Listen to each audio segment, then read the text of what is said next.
U.S. government as to whether or not the MKO should be added to the list, but the ultimate decision that was made was that the United States needed to be consistent in its application of these standards, that no country would take the United States seriously if the only groups that we put on the list of terrorists were groups that attacked either the United States or our allies.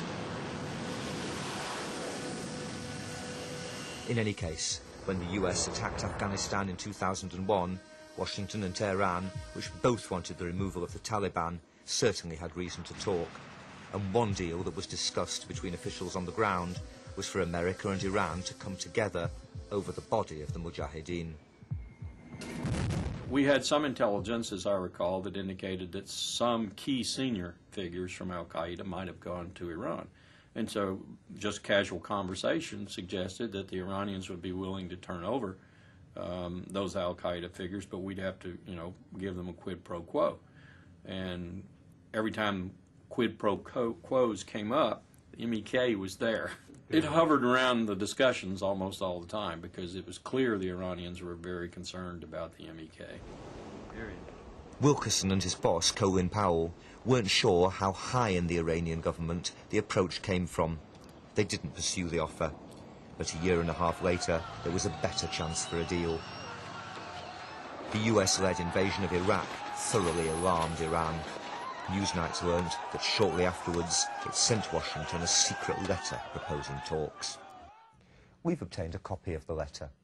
It's unsigned, but the State Department understood it came with the approval of the highest authorities in Tehran, and it offers exactly what many in Washington believe America should now be seeking from Iran.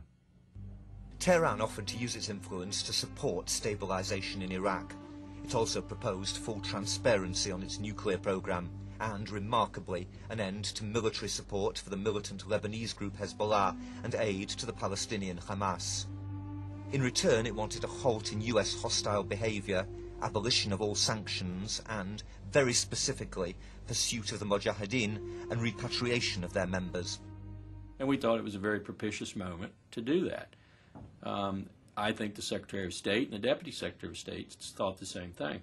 But as soon as it got to the White House, and as soon as it got to the Vice President's office, the old mantra of "we don't talk to evil," which held sway with regard to Pyongyang, North Korea, and held sway with regard to Tehran, reasserted itself, and to our embarrassment at State, as far as I'm concerned, the cable that I saw go back to the Swiss actually upbraided the Swiss for being so bold and audacious as to present such a proposal to us on behalf of the Iranians. The President of the United